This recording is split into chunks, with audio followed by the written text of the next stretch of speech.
boys and girls, and welcome to my preview of CSKA Moscow against Arsenal, Europa League quarter-final, second leg. Now, this should be a bit of a formality, shouldn't it? After the first leg result? Not where Arsenal are concerned. I don't count my chickens whatsoever. Moscow, they need to beat us by 3 goals. Beat us 3-0 basically. I can't see that happening. Surely not. We had a brilliant result in the first leg. Absolutely brilliant result. We should have actually been coming into this game with at least a 6 or 7-1 lead. It was that dominant from us. Now, Moscow, they caused a few problems, mainly because we were really poor defensively, but we got away with only conceding 1 away goal.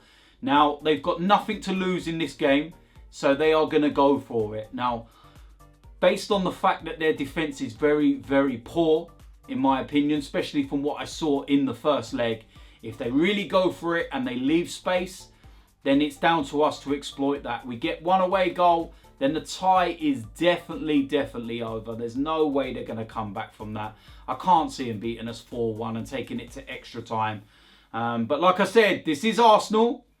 So, yeah, you never know. Now, one of the things I was looking at was that the kickoff, of course, is at 8:05 UK time. Now, Moscow are 2 hours ahead of us, which means kickoff over in Russia will be at 10:05 at night. So, hopefully this don't affect the players or anything, and hopefully they have a good rest during the day, and they're not too tired. But let's just say, for argument's sake, that they did win the game 4-1 and it went to extra time and penalties, then this game wouldn't actually be finishing until about 1:30 AM.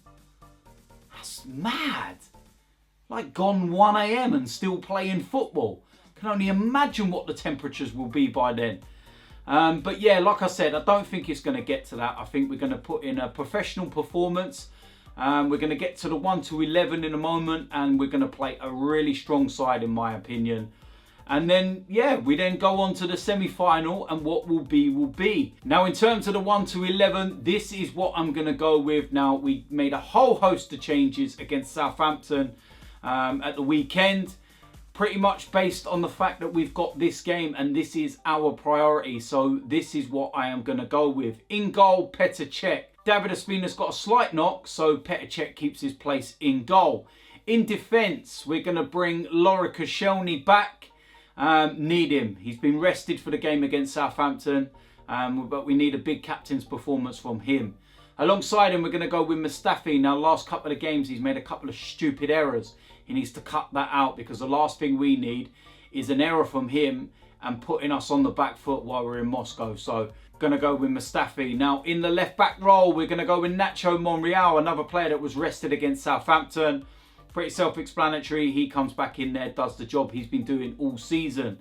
In the right-back role, we're going to go with Bellerin. Now, I know he got taken off against Southampton, and he went straight down the tunnel, so it looks like he might have picked up a little knock. But I'm not too sure. I haven't seen Arsene Wenger's press conference as yet. So I'm going to go with the fact that he's fit and he's ready to play this game, and we're going to go with Bellerin. Going to go into the midfield. First of all, we're going to go with Xhaka. He's going to need to be disciplined in this game. Need a big performance from him, but Xhaka. The 2 midfielders. First of all, we're going to go with Ramsey, completely left out of the squad against Southampton. Massive game in the first leg, and we need more of the same from him. So yeah, we're going to go with Ramsey. Alongside him, Jack Wilshere was on the bench against Southampton. Hasn't been that great the last couple of games. He seems to have dipped in form a bit. But when he came off the bench against Southampton, I was very impressed. It looked more of his old self. He was getting really stuck in, and it looked like he had a bit of fire in his belly. So yeah, I'm happy with that one. Jack Wilshere. Next up, we're going to go with a forward line. First player in there, we're going to go with Ozil, another player that never played against Southampton. Absolutely unbelievable performance in the first leg. He was just majestic. That is the Ozil I love. Unbelievable, and he's just unplayable.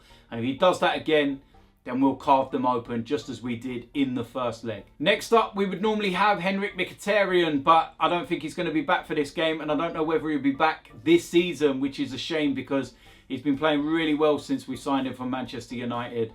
But yeah, like I said, I don't think he's going to be back for this game. So the player I'm going to replace him with is Danny Welbeck. Brilliant performance against Southampton. I think he can cause the Russians a lot of problems with his pace and power. I was torn between Welbeck and Iwobi for this position because I thought Iwobi was absolutely superb against Southampton, but the fact that Danny Welbeck scored a couple of goals and he seems to be doing all right in this competition. He had some good performances against Milan as well.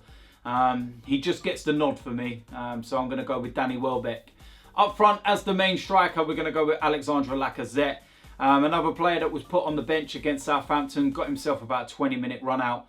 And yeah, he'll be looking to get back on the score sheet again. So more minutes under his belt. Of course, Aubameyang can't play.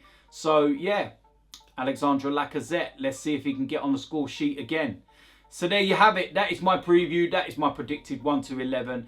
As usual, let me know in the comment section whether you agree or disagree with that lineup. Like I said, it should be a foregone conclusion this game, but I'm not counting my chickens yet because as an Arsenal fan, we have a habit of throwing things away. Yeah, we'll find out though. Over to you lot now, Arsenal. I'm out of here.